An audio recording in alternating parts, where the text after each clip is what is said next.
Thank you. My name is Eric Archer, and I'm project leader for a group called PACFISH In-Fish Effectiveness Monitoring Program. It's a large-scale stream and riparian monitoring program, primarily funded by the BLM U.S. Forest Service, with some additional funding from EPA, Park Service, and some other smaller groups.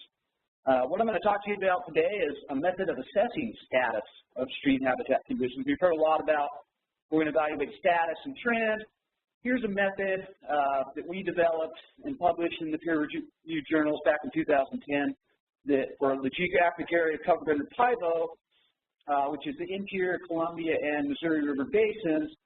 And the overall goal of the PIBO Effectiveness Monitoring Program was to evaluate status and trend.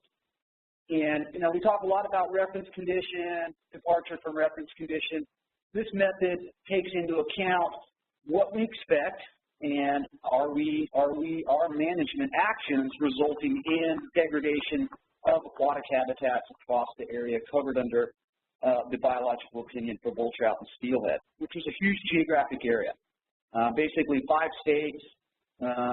And the project started back in 2001. We have about 2,500 sites that are repeated on a 5-year rotating panel, similar to what AIM is doing. And of those 2,500 reaches, about 240 of them are in what we consider minimally managed watersheds. I like that term better than reference. Reference implies no effect. There's almost nowhere in the continental U.S. where we haven't had some influence or effect on aquatic systems. They just don't exist. But we did a lot of sampling in some of those bigger reference areas, Frame Church, Bob Marshall, places like that, where the effect of land management, grazing, timber, and those things is quite a bit less. And those are really what we consider to be our controls. And we're judging our managed sites, places where we do have grazing, timber harvest, and other activities like that, against these control sites, which we call minimally managed. So how do we evaluate status? The way PIBO does it is, what I mean by status is how does the stream reach relate to our expectations for fish, habitat metrics, temperature, macroinvertebrate diversity, given its geomorphic location and physical characteristics, such as gradient, precipitation, those kind of things. That's an important point in my talk. All streams are not the same. If you're in a big stream, you're going to expect something different than a small stream. This is the locations of our reference areas. Don't worry about the colors. That just represents different numbers of sample visits. As you can see, our reference or minimally managed are in certain zones, and we have to expand our inference space out to areas where we just don't have minimally managed watersheds. A lot of Oregon, Washington, they just don't exist. We could use the best we have approach, or we can try to account for some of that variability and make predictions based off of the things that we feel drive overall stream conditions. And ultimately, with our what we call an index score, what we're looking for is a distribution. We understand in our slides that even in minimally managed watersheds, meaning we don't have grazing or harvest or whatever, streams aren't all going to be these beautiful little reference streams that you see in the picture books. There is natural disturbance, fires, landslides, those kind of things that influence stream condition. And our prediction is based off of this distribution of expected and the departure from that distribution. So that's basically how we do it, and I'll get a little bit more into it. I think the advantage of this approach, in our view, is that it takes into account natural variability and disturbance. Disturbance happens. Both these photos are in the one on the left in the Selway Bitterroot, the one on the right in the Frank Church. Streams don't always look beautiful, and had we shifted that distribution of expected from what we would expect, and how does it compare back to the places where we do that management? So that overall distribution takes into account, we try to put it in the context of what we expect. When the biological opinion for steelhead and bull trout came out, they had what was called riparian management objectives, RMOs. Said we should have 40% pools in all of our stream reaches. That was somewhat naive because not all streams are going to have 40% pools. When you just take into account one environmental thing or driver, we call them covariates, gradients. Stream gradients is just the steepness of the channel. And you just look at the effect of stream gradient on amount of the stream that's in pool habitat. What you see is a relationship as stream gradient goes up, the amount of pools go down. It's like, yeah, that makes a lot of sense. Our models take into account a lot of these different things like stream size, precipitation, drainage area, those kind of things to try to take out the effect to come up with a prediction for an individual site. And this is an example of one of our models. For predicted pools, so on the left axis, you have actual predicted pools from minimally managed watershed compared against what we call predicted. And the things that are driving the amount of pools we see as individual stream rates are things along the top. I'm not going to explain the regression equation exactly to you, but the drivers we would expect gradient, steepness of the channel, catchment area, how big is the drainage above our point, which gives us an idea of how much water is coming down the stream channel, elevation, and annual precipitation.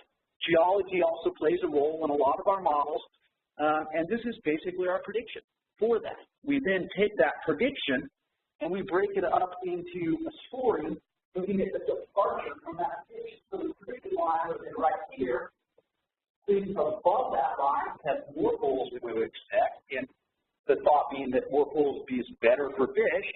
The ones below it are sites that have lower pools than we predict. And we're using the distance from that line, the residual, to give us a valuation, and we just score it from 0 to 10. So that's how it works, and we do this for a number of different habitat metrics, and we use distributions to look at it. So this is an example from the South Fork of the Clearwater. This is a box and whisker plot. It's a way of looking at distribution of the data. The middle line is the median, 75th percentile, the 25th percentile, the 10th, and the 90th. And we compare our managed sites back to this bigger distribution of reference. And what you notice about reference is it goes all the way from really high integrity of a 10 all the way down to zeros. And that's because of natural variability. And we compare local reference. This example here, there was only a little bit of reference in the local South Fork Clearwater area, and we're using that to evaluate our actual model, how well is it working.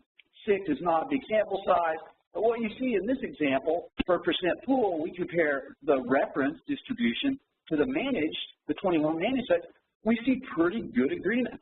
Meaning, yeah, we have some degraded streams down here, but it's really not that different than what we would expect, indicating that for this particular stream habitat attribute, we are pretty close to what we would expect. That's not always true, though. Our models take into account 6 habitat metrics, pool percent, depth, wood frequency, D50, which is median particle size, bank angle, the steepness of the bank, and pool tail fines. And we combine those things to come up with an overall index of stream habitat integrity for things that are important to fish. PIBO covers a huge geographic area, and we can't just compare and say, you know, this stream is our representative and expect this stream to look like it. That's just not how streams work. So we ultimately look at those distributions, and either they mimic the distribution of reference, that whole line is the distribution of reference, and we compare it back to our managed sites and look, why is this distribution shifted left towards lower habitat integrity? And once we do that, we look at the bigger scale, we can look at individual metrics and look at, well, what's driving that departure from what we would expect? In this particular example, I'm only going to go through a couple. Residual pool depth, as you can see, this distribution right here is much lower than what we would expect, both at the scale of the local reference and the bigger distribution of PIBO reference sites. When you look at things like large wood, pretty similar to what we would expect. Percent pools that I already showed you, very similar. We get down here, pool tail fines, amount of fine sediment and pool tails, which is obviously important to fish. We can see that a lot of these streams are scoring much lower than we would expect. And that means there's more pool tail fines, given the stream power variables that we use as covariates, that means that it's not where we would expect. The big ones that are driving the lower score in the South Fork Clearwater are those two, residual pool depth and percent pool tail fines. The other habitat metrics are in fairly good condition. And again, not all streams are going to be perfect. If we look at an individual metric, as you can see, residual pool depth, the median gets a score of about a 2, and the median for reference is around a 5. That's a pretty big departure from what we would expect. The 90th percentile of the data is pretty much equal to the 50th percentile reference.